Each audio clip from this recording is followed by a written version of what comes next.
Good evening from me as well. I'm really happy that you've joined us to this debate, co-organized by Strategeo, as Jan said, and Strategeo Institute, and the Anglo-American University. My name is Veselin Vačkov. I'm currently the director of Strategeo. So we are really small. So Jan is the president. I'm the director. And it is truly an honor to welcome you to this, I would say, timely discussion on the aftermath of the US elections, which, as we all know, have returned Donald Trump to the presidency. As we gather here tonight, the world is watching with a mix of anticipation and curiosity, I would say, trying to make sense of the implications of these pivotal elections.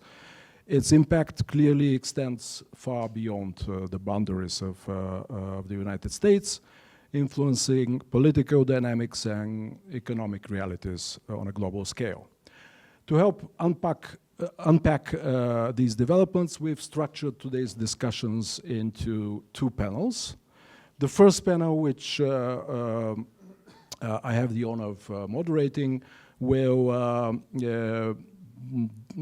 going to dive into the political implications, both in the US and worldwide. What we can expect from Trump 2.0 politically, and as I said, what will be the ripple effects on political level, domestically and internationally. The second the second panel, moderated by Jan Zahradil, will deal with the economic aspects, or how the outcome of the elections could impact global economy. So, without further ado, let's get started. And I would like to, first of all, to introduce our distinguished panelists, starting from your left. Tomáš Klvaňa, visiting professor at New York University in Prague. Thank you, Tomáš.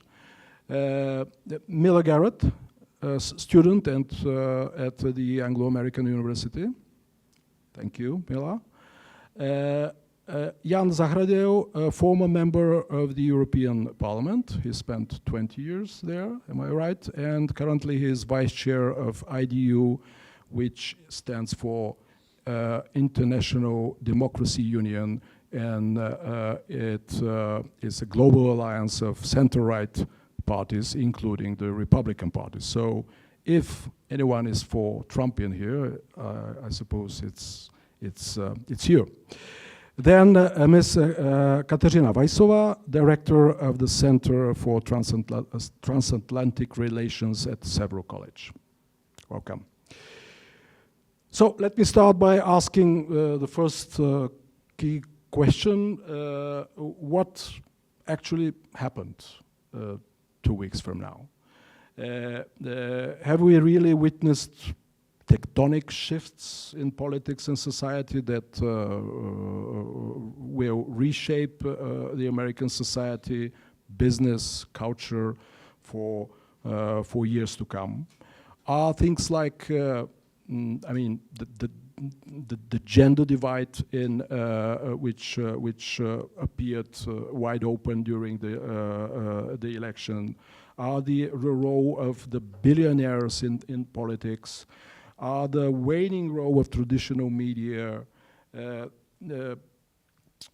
are those things here to stay, or it was just a part of this protest vote, which, as I said, is going to bring President Trump back to the Oval Office. So perhaps if I can ask you, every one of you, just for opening remarks, and then we'll exchange ideas. So maybe starting from your left, Tomáš.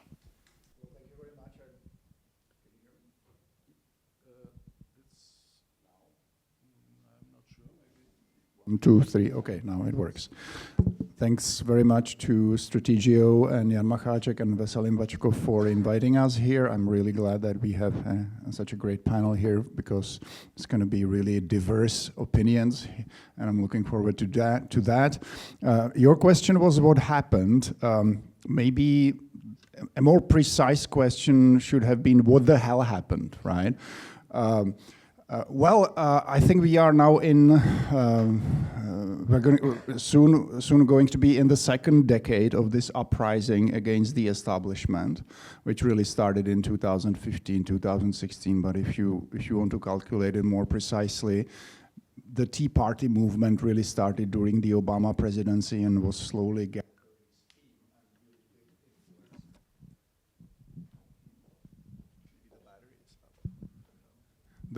the Tea Party started under Obama and was slowly gathering strength and sort of really reshaped the Republican Party into a protest party that stands against the establishment.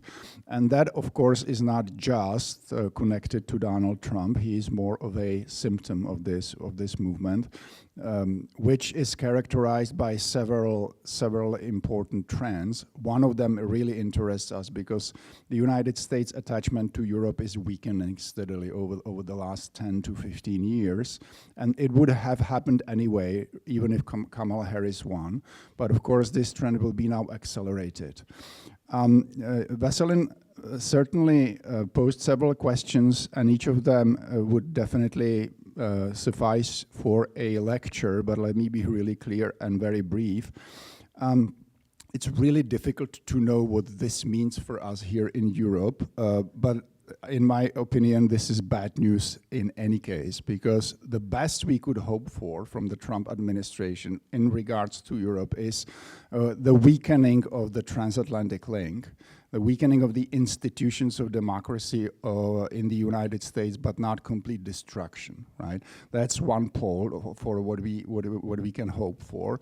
On the other pole, there is a catastrophic scenario, which would probably mean the complete unraveling of the post-World War II or liberal order, which the United States was instrumental in building after the Second World War, the world of international institutions that certainly are far from perfect, but at least enable us to manage some of the crises and some of the trends as the world evolves.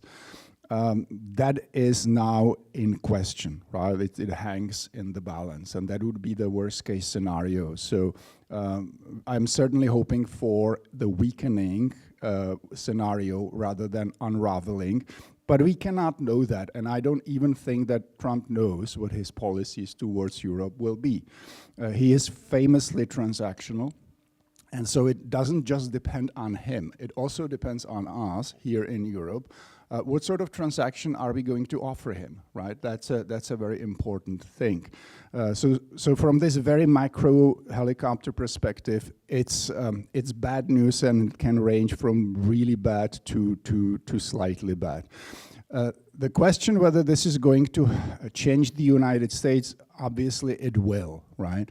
The first Trump presidency was characterized by his steady undermining of the democratic institutions, the rule of law, and also customs of democracy that have evolved at least since Watergate, since the post-Watergate reforms. He has been weakening this. He had the room of a lot of adults around him. I think this is now going to be much weaker. There will be fewer adults in the room. There will be people who are chiefly loyal to Donald Trump, and that applies even to those people who are competent, like Marco Rubio or Mike Waltz, because their chief value to him is now loyalty.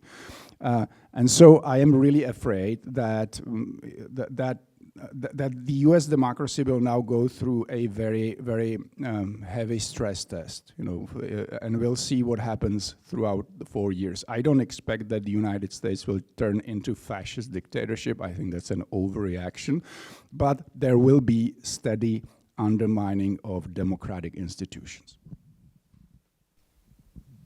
Thank you. Thank you. Maybe just to note, it's important that we try to structure the debate. So maybe if we first stay a little bit longer in the US, maybe Mila would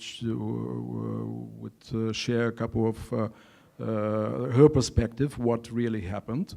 And then we try to move on and discuss this very Tomáš, as Tomáš put it, very tense relationship, tense times for the relationship between America and Europe. So, Mila, the floor is yours. Yes, absolutely. Thank you. So the question of what happened, while it may be surprising from the perspective of being here in Prague or elsewhere in Europe, from a US perspective is really not surprising at all.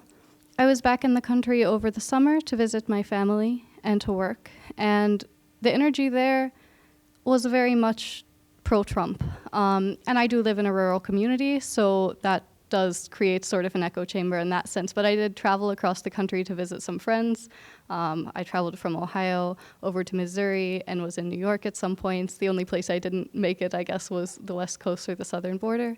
But overall, the overarching theme was pro-Trump, and everyone was so worried about the economy and about affordability. And as much as I would love to say Americans, really care about the world, the vast majority that are living their day-to-day life as working class citizens, they may have their heart in their right place. They may worry about what's happening in the rest of the world, but it will not necessarily influence their vote to that extent, because what you are going to be more worried about is putting food on your table or the price of gas. And whether or not Trump will help that is to be determined, and you can't put a pin in it. But that is what is being spread. That is the narrative that he ran on and the narrative that was popularized throughout the media. And so that is, I guess, to some extent what people voted on. I'd say another aspect of what happened is a huge gender divide, as well as an age gap in voting, but more so than ever, a gender divide within that age gap, because historically, younger people have always voted more liberally, more progressively in the US. That's just kind of how it is. But now we see this giant split where men are becoming more and more conservative and women are becoming more and more liberal. And that is not just in older people, but also in younger people. And we had a vast majority of young white men come out to ensure their support for Trump and to make sure they put in this vote, because the Democratic Party is spending a lot of time talking about social policies, and those are very important, but they are not what the main focus of average working class Americans are, because as awful as it is that social politics do undermine the rights and the freedoms of certain individuals, it is a minority group that is happening to. And you hear this concept studying international relations or studying politics of freedom to eat, freedom to starve. It comes down to that. If you are more worried about affording to live and your day-to-day life, you won't be as worried about those morals and ideals that make you, I guess, more willing to vote in favor of others, even if it's not helping you in any tangible way. But more than ever, there is an emphasis on women being put into more positions of power and getting more access to these positions. And as a woman, I think that's great. I think that's fantastic, obviously. However, this does disadvantage the men in the US. At least that is the pervasive feeling. I'm friends with people of all genders, and the overarching, I guess, message that I'm getting from younger men that I'm friends with is we feel left behind. We grew up in a world where our dads could have one job and support our family and our moms didn't have to work, or maybe vice versa, but not always the case. And that's not a reality anymore. And in most places in the US, you can't support a family off of one income, whether it's the man or the woman in the family. But you know, men have that sort of traditional provider role and they want to fulfill that. And growing up in a world where you feel like you can't fulfill that, or you feel like that is being taken away to give women more opportunities, you know, I don't have an easy answer on how to fix this, but it is very much a feeling for the young men in the US that their role in society is being replaced and they don't have a way of fixing this. And that's really kind of isolating. And as much as people could argue this, I don't think men have the same social cohesion as women do. So when women feel isolated or endangered or trapped, we go to other girls.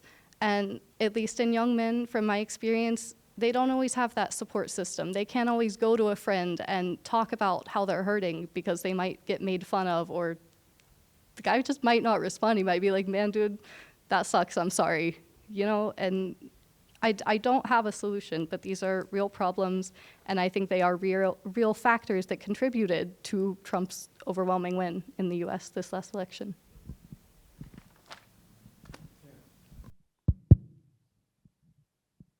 Thank you, Mira.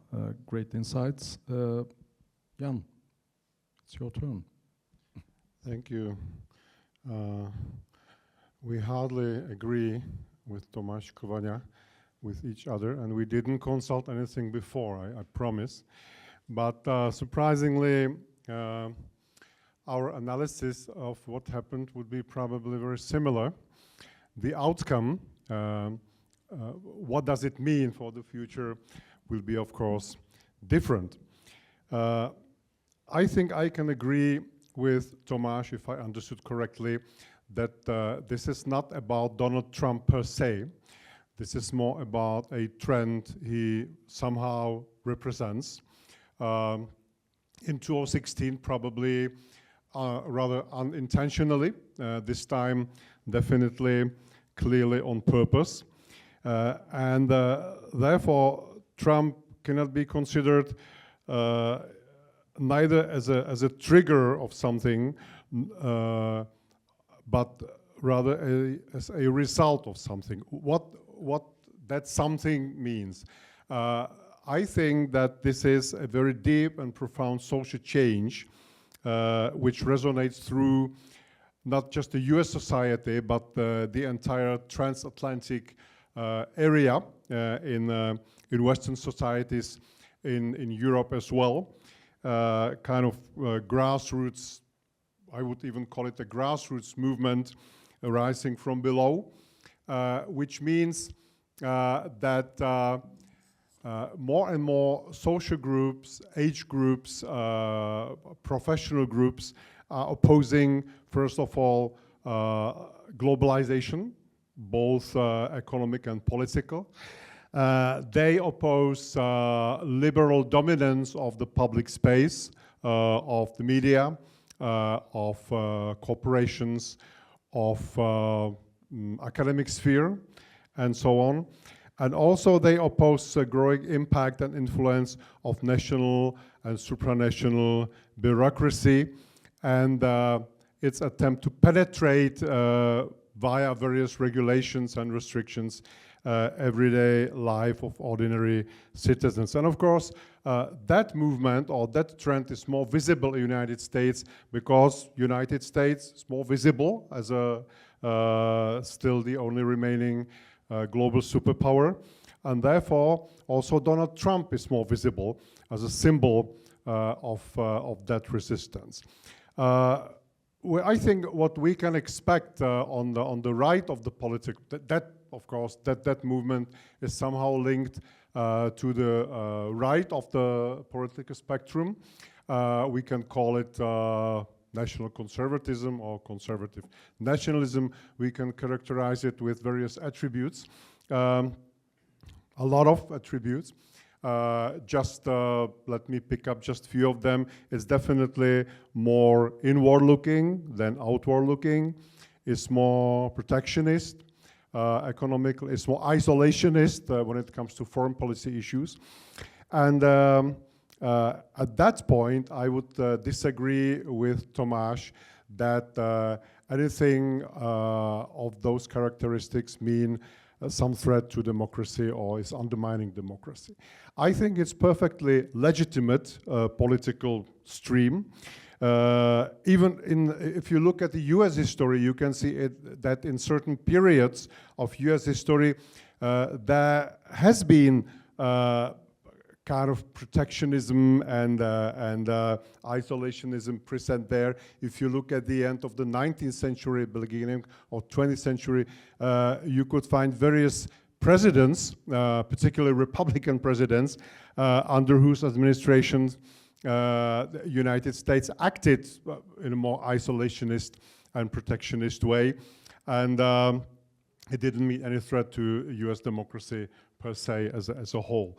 The reason why the current US establishment, or democratic establishment, and also EU establishment is so hostile to what Trump represents and what his Republican Party, I would call it his Republican Party now, because I think that he irreversibly changed the very nature of that party. So the reason why we are, not me, because I am probably the only Trumpite in that room, or maybe there are a few more of us, I don't know. But anyway, those who are opposing Trump and who feel uncomfortable with him, I think are not used to that new situation. We all grew up in 90s, we all grew up in a unipolar world. We all grew up in the world politically where US was the only dominant global superpower. We grew up under, those nice old days where Václav Havel was sitting at the castle and Bill Clinton was in the White House and Madeleine Albright was in the State Department. It's over. It's 25 years, quarter a century over. It will not come back, I think. And I think that we have to adjust ourselves to that new situation. We have to start with, live with that. And we somehow have to absorb that because this is a new reality, particularly on center-right, not only in US, but also in Europe, even if it's still not that much visible. But it's here, and I think it will be only strengthening and growing. If I just simplify the post-war US history, and if I try to divide it into, let's say, 3 distinct periods, I would say that since the end of the World War II until the fall of the communist empire, which means between 1945 and 1989, we lived in bipolar system. Then, since 1989 until, let's say, the end of Bush Jr. presidency, we lived in unipolar world with undeniable US dominance. And more or less with Obama, we started to live in a multipolar system, which, beside other things, means also that US will be losing, or there will be a decline in US interest over Europe, or US interest in Europe. And I believe, unfortunately for us in Europe, we are not ready to accept that. We are not ready to live with that. We are not ready to cope with that. But we will have to. We will have to, and we will have to in a very short future, in a very foreseeable future. So I don't think that Trump victory is a threat to democracy. I don't think that it will be undermining the US democracy. It will change some things, definitely. But I believe that it will bring some new qualities to the global order. And particularly we in Europe, and maybe even more we in Central and Eastern Europe, we have to adjust ourselves to that new situation. We didn't do that yet, but we will have to. That's probably all for the beginning. Thank you. Thank you. Thank you. I'll be brief. I haven't prepared any opening remarks. What the hell happened? I think America just proved to be America. America as we know it and as we understand it. I think that Americans proved that they just want politicians them to deliver, to respond to their problems. This morning I wanted to know what's Kamala Harris' schedule, how is she doing, what is she doing? And so I opened White House webpage, and there is a big tag, big headline like key topics. 3 key topics are there: reproductive rights, clean energy, vaccines. Is it the reality? Are these the problems Americans are facing right now? I think that public lost belief that the Democratic Party represents their interests, that Democrats got disconnected from lives of Americans. I think they chose wrong candidate with wrong timing and in a wrong process. And all this brought Donald Trump back. I think that that pile of lawsuits and prosecutions against Donald Trump to a part of public showed him as a victim of a system. And there were people who would never approve anything, what he thinks about the world, what he thinks about the world order or anything, because they don't care about that. But they saw him as a victim of system, as sometimes they feel about themselves. So I think we will continue on this debate. Thank you for your opening remarks. Maybe we can take a step forward and okay, what happened. We know that in January Trump is coming back. What can we expect, and what we as Europeans, how we as Europeans should prepare? Maybe we can start again with the pessimist on our panel, Tomáš. Okay, so I think that our analysis is very similar, but we draw different conclusions. Jan definitely welcomes that development, and I rue it. I think it's really dangerous. And if he talks about isolationism of the 20s and 30s as something innocuous that's just coming back, let's see, what that isolationism led to in the 1920s and 1930s. You don't have to be deeply educated in history to know, what followed 1935, 38, and 39. This movement, America First, which was really popular in the United States on the right in the 1930s, not too many people really appreciate how closely it was connected with authoritarianism. Those people, many people who advocated isolationism, were criticizing Britain as this liberal power that was pushing the United States in the wrong directions, and were extolling Germany as a society in the 1920s and 30s, as a society with its own rights that it just wants to defend, its own prerogatives that are natural to such power, and that Britain is somehow trying to thwart.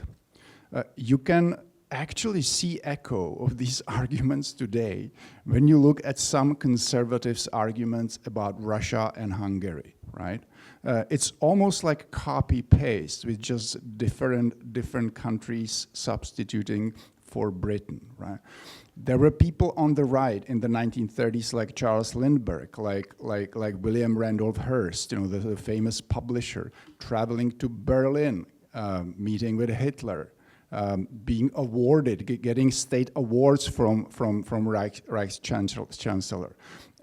It was not just some sort of intellectual movement that was changing the world. It was really dangerous. I'm not saying that we are actually seeing the same thing, but I think it is dangerous. Donald Trump does not understand the value of alliances. He is a transactional businessman, and he wants to deal with the world one-to-one, okay? He doesn't care about NATO. He doesn't care about the European integration process.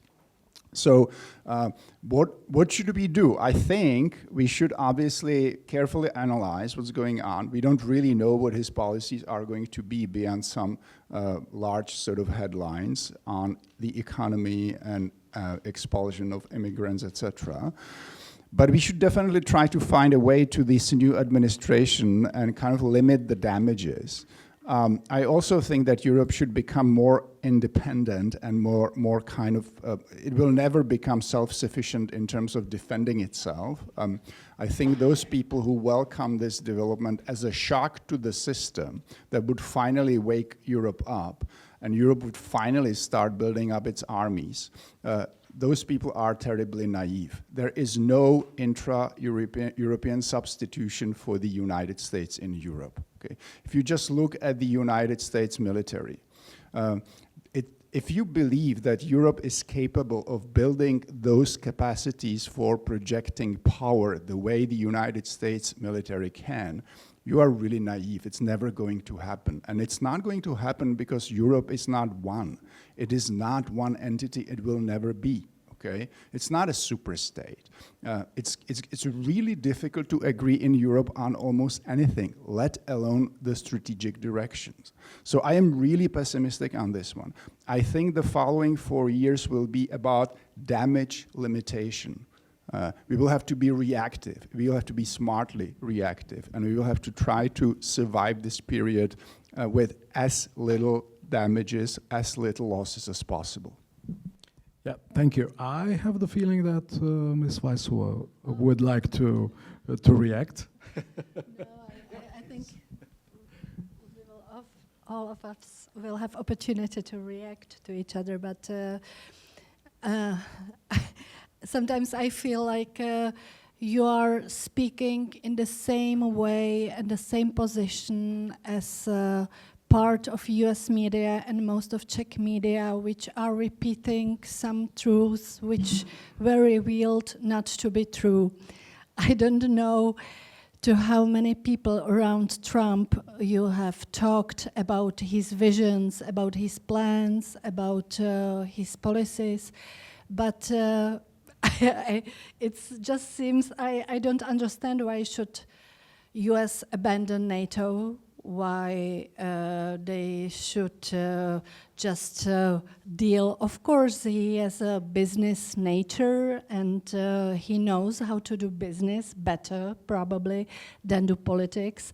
But it doesn't make him worse, or it doesn't disqualify him from that. And actually, it sometimes brings new quality to some negotiations. For example, I'm sure that it was relief for a big part of Ukrainian leadership when Donald Trump got elected. I talked to people who traveled to Ukraine.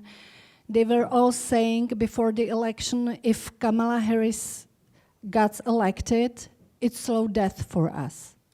With Trump, we have at least some chance that things will happen, that there will be some move, that for them I think it's better. Of course there will be some diplomatic negotiations, some deterrence shown, and some changes. You cannot change long conflict if there are still the same people at the table.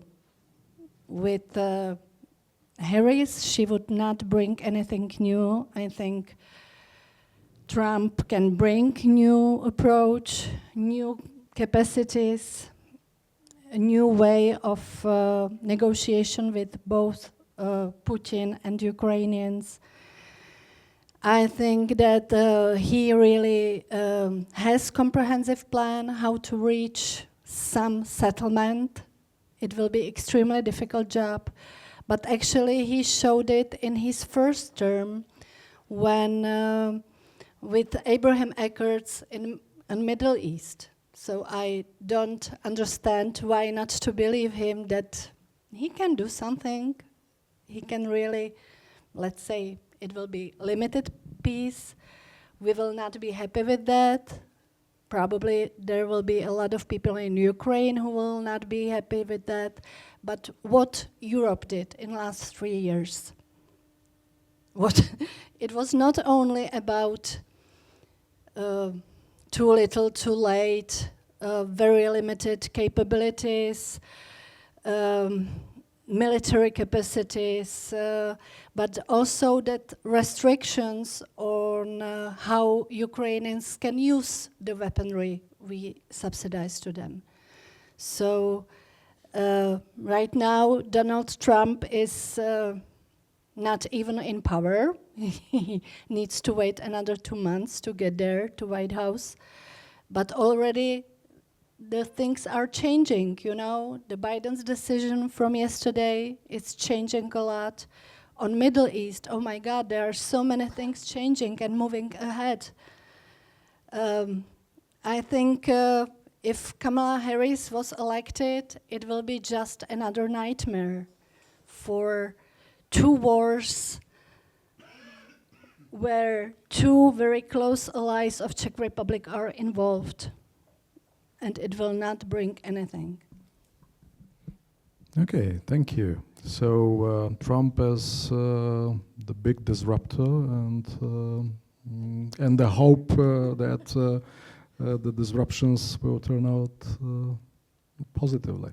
So, Jan, what's your expectation from Trump 2.0 and how Europe should adapt? What you mean? What should we do?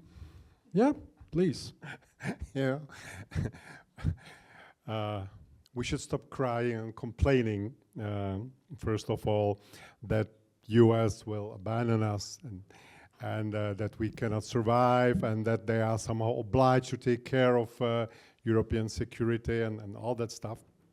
But they are not.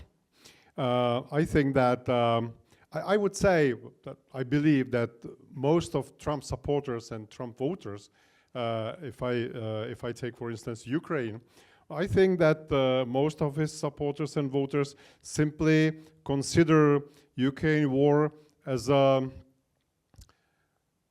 remote territorial conflict between 2 post-Soviet nations somewhere in Eastern Europe, which is hardly of any US business, but definitely should be of EU business. That's what I would guess is the average opinion of large number of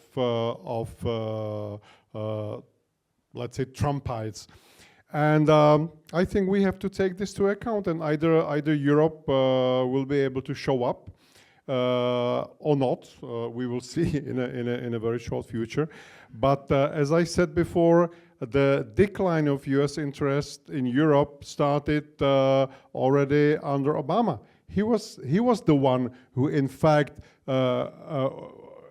was clearly showing that US should change their focus towards Asia and towards Pacific for many reasons. This then was continued by Trump, of course, in a more radical and a more visible way. Then Biden made a bit of reverse mode, but not much. Just let's remind us that, for instance, there was no new negotiations or renewed negotiations under Biden administration about the transatlantic free trade area. So even Democrats suddenly appeared not to be comfortable with that. And then it's Trump again with his famous comeback, and this trend will only continue. And I think that, again, we in Europe, we have to adjust ourselves to that. Particularly we or us here in the Czech Republic, we have a problem, and the problem is that we made all our bets on Democrats traditionally. It started with Clinton in '90s, then through Obama to Biden. When Trump was in power for the first time, we considered, or the Czech political establishment considered that as some kind of deviation that will be repaired later, something like that. I read a statement today, this morning. There was an interview with Czech Foreign Minister Lipavský about Czech-US relations, and he said something like, "Oh, Donald Trump Jr. speaks Czech, and he has a good memories about his childhood, the vacations and holidays in the Czech Republic. Maybe we can use it to our benefit." Well, come on. He didn't know it a month ago or a year ago, or any other former foreign minister didn't know it 6 years ago or in 2016. We didn't work with that. So we made all our bets on Democrats. When it comes to Republicans, we worked, or the Czech politicians, Czech political establishment was able to work only with neocons. They are now completely sidelined. So we have no links, we have no contacts, no one knows. Show me one Czech politician who knows someone from upcoming Trump administration.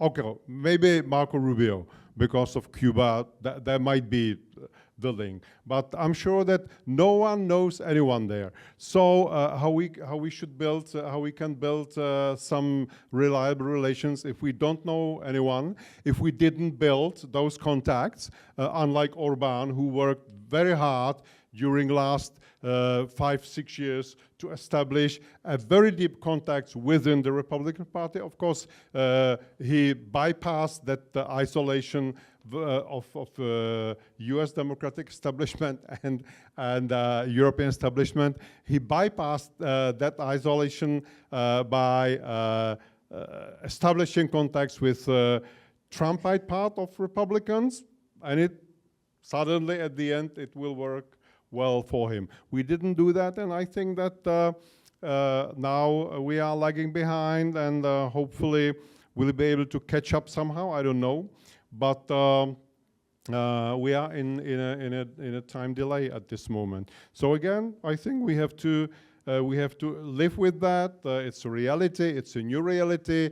It will never go back to 1999, where we were adopted to NATO, and everything was unipolar and clear and whatever. So this reality is more complex and more difficult. Yeah, thank you. Tomáš wants to say something, but please just very briefly. I don't think that is entirely the case. I think maybe not to your liking. Maybe you would like for them to hop into bed with them. That probably didn't happen. But I think that there are some connections. Kateřina was mentioning them. She and her think tank has a pretty good relationship with Hudson Institute. They have these contacts with them. There are some people within the Hudson Institute that are connected to the Trump administration. Mr. Beránek is here with us. I think he would be better at correcting these statements, but I think either president or prime minister, when he was last time in the United States, visited Heritage Foundation. Yeah, it was the president.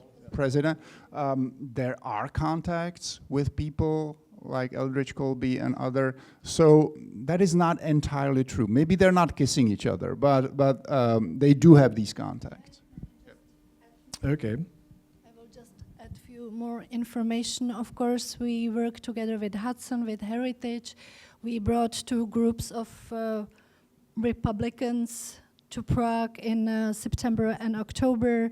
We had former National Security Advisor Robert O'Brien on one of our events a few years ago. Actually, I came to Heritage Foundation 2 hours later when our president left in July, and they were just excited how great talk they had together and so on. So I think it's not probably you are seeing it from very fast trains sometimes. I agree with you on a lot of stuff, but this is not. There is a lot of work. I think our embassy in DC also has very good contacts, which helped to process the telephone call between President-elect and our Prime Minister in extremely very good timing. Good. So It's good to hear that we are not all lost. Just one remark. I have already the invitation on the 6th of December this year to Heritage. There's a joint event organized by Heritage together with Danube Institute. You probably know Danube Institute is a Hungarian institute very close to Orbán, which is presided by John O'Sullivan. So this is just one another example, and that partnership between Heritage and Danube Institute has been already institutionalized. They signed an agreement of cooperation, everything. So that is, in my feeling, a good example how advanced this cooperation in that Hungarian case, how far it went, and that we are still somehow lagging behind. By the way, this will be moderated by Carafano. You had Carafano in Prague recently. Yeah. I will add another information. On December the 6th, there will be an event organized by Hudson Institute.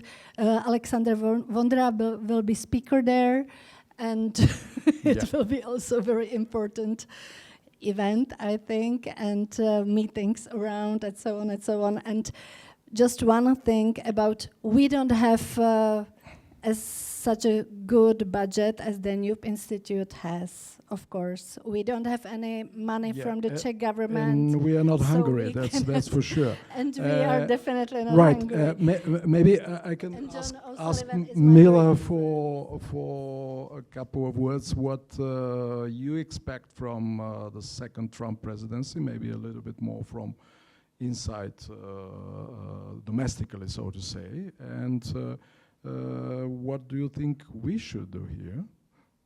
Yes, so I think you all have covered very well what we may see from Trump abroad and in foreign policy, and I would just tack on to that I think Trump's policy is and always will be, when it comes to foreign affairs, America first. So it really depends what we will see on what sort of, I guess, propositions there are to benefit the US, because if something is benefiting the US, it may also benefit Europe, and then it would be for a positive note. But if Trump gets an offer that is maybe not in Europe's favor, but it's going to further what he wants to do, he will take that. It's an opportunist sort of, I guess, exchange, at least from what I saw in the first Trump presidency, although I was quite young, so maybe that is not, take that with a grain of salt, I will say. I do think that domestically, changes could happen, and they could happen very quickly. And that is not just because of Trump. Trump being elected is one thing, but it is because in the US, Congress now also has a Republican majority. And that does take away some of the checks and balances that are so important in the US, because there is usually more resistance among the three branches of US government. And now with two of the three branches being Republican, and I am not aware of the situation inside the Supreme Court as much, so perhaps it is the same, but I am unsure. It will allow Trump or Congress, if they so choose, to take action very quickly, knowing that a lot of their colleagues are going to be on their side. And that could result, as Tomáš was speaking of, in democratic erosion, in slowly withering it away at these pillars of democracy that are set up in the US. But I don't think that is the goal. I don't think it is some sort of evil masterminded plan. I think that is an effect of power grabs and at doing what will potentially benefits one who's in power, or one who's offered money, or one who's offered a specific position in exchange for their support. As far as concrete examples of what may happen in the US, so far Trump has, well, not so far. Last year in 2023, he made it very clear that he was interested in abolishing the US Department of Education, and that kind of sent everyone into an uproar. He has since spoken about that once more since becoming president-elect, or at least more recently, and that still seems to be one of his initiatives. Now, at face value, this seems horrible. Why would you abolish a foundation in your country's education system? But the Department of Education in the US is actually not so old. I believe it came into existence in the 70s or 80s. And it is, at the federal level, it has some powers, but it really doesn't do so much because most of education is managed by the states themselves instead of by the federal government.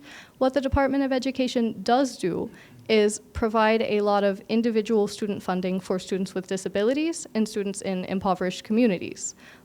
So that is very important to protect, but you would think it is also in the state's interest to protect those underprivileged students. And the vast majority of funding from the Department of Education does go to Republican states.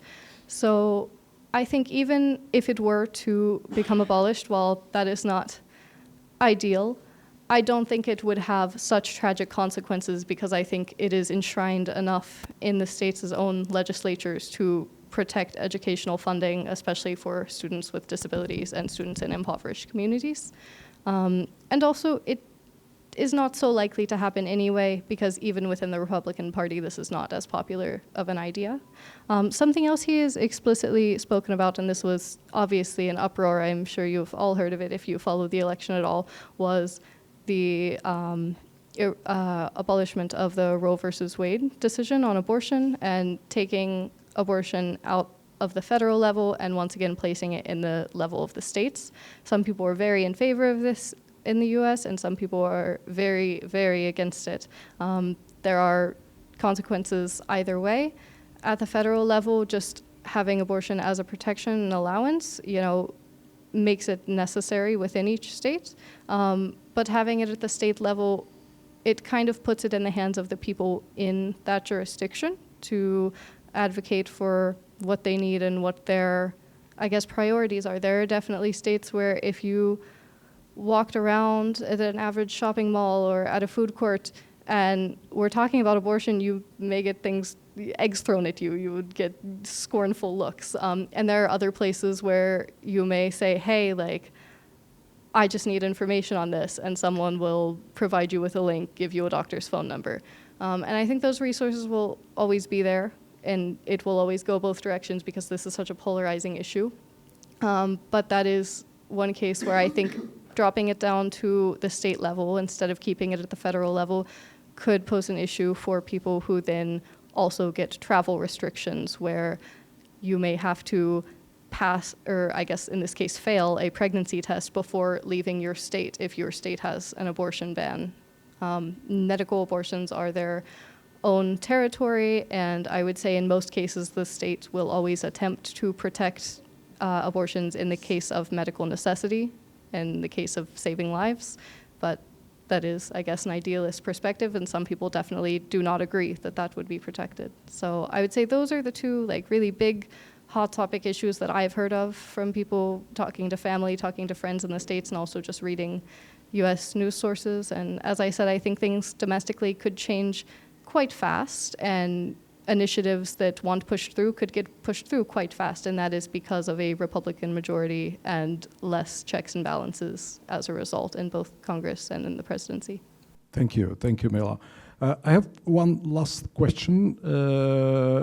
We will have the opportunity for questions from the public at the very end after the second panel. So my last question again concerns the international aspects, what the Trump electoral success, if it could inspire, let's say, a sort of conservative wave internationally, especially in Europe. Do you expect retreat from liberal agendas in the elections to come in Europe? So maybe now we can start from this.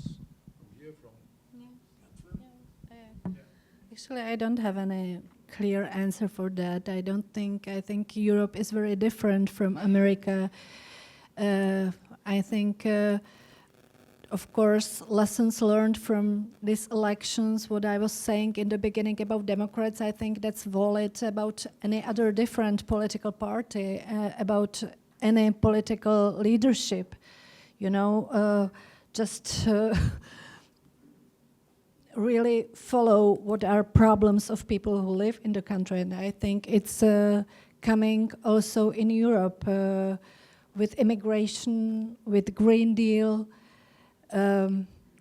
I sometimes feel that it's even worse in Europe than in the US, how politicians are pursuing agenda which is totally detached and derail from normal people and their problems. So, and about media, I think that it's following the same path also here in Europe, that traditional media are losing their power. So the question was whether it could inspire anyone in Europe. Sure, it could and it will. Sure, it will. It will inspire what we can call national conservative forces in Europe. And I think that the encouragement comes from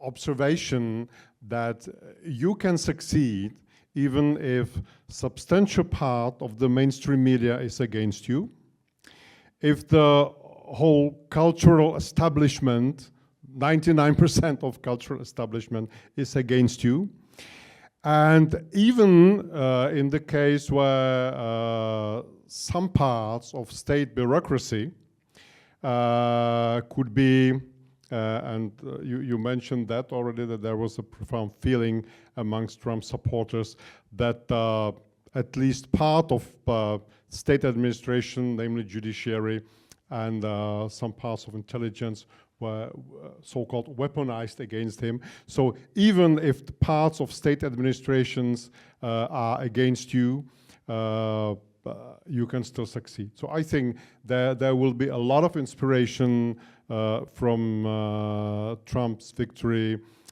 amongst national conservative forces in Europe. Yes, I would say I don't think it so much comes as inspiration from the US. I think that the swing toward conservatism was already cemented across Europe and in other places.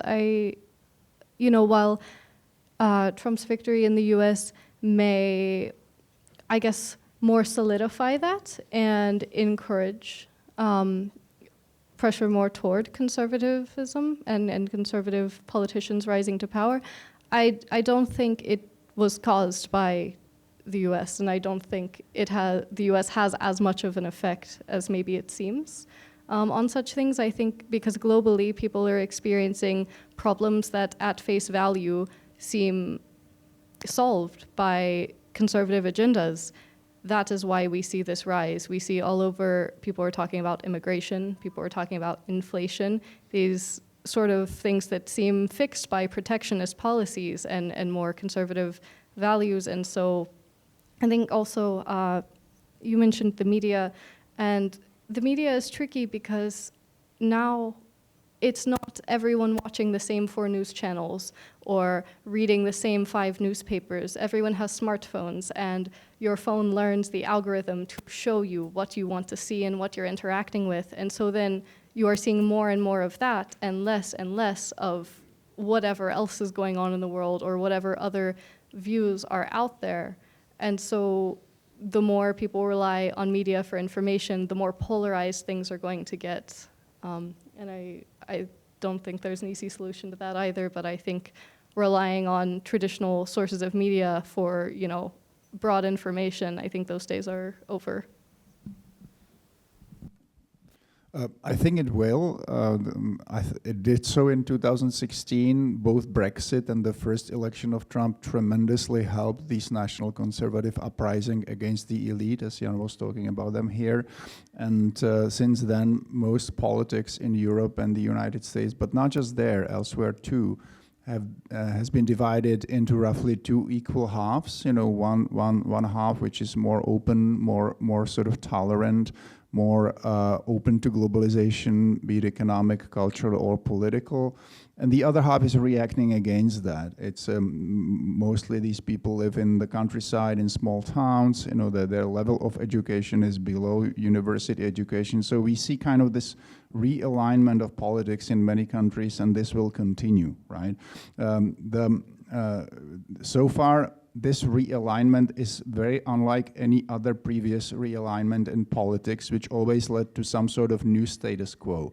This doesn't seem to be the case now, because those forces are quite closely divided. Although the election of Donald Trump, it was not surprising. Obviously, all the polls were suggesting that he had about equal chance of being elected as Kamala Harris, and his victory is like by 1.4%. And even in those 7 states, the margin was between 1 and 5%. So it was fairly closely fought. I think that the main reason was economic, inflation, and to some extent also cultural reasons. But again, this is not something, at least now, that is here with us to stay for years. It can be reversed in 2 and 4 years, and Democrats can come back. I think Trump is a unique actor in politics. There are some people who believe that if Nikki Haley ran, she would have won much more than Trump. I kind of disagree with that, because Trump is a unique actor who is willing and able to piece together a very unusual coalition of political voters, right? And so who knows what happens in 2 or 3 years when he's going to be gradually leaving political scene, and there will be a successor. I think it will definitely encourage these nationalist conservative forces, but we will not see, it's my prediction, it's a guess, we will not see anything really deep that would suddenly take over the entire system. We will see these battles fought along these lines, and the margins will be very close.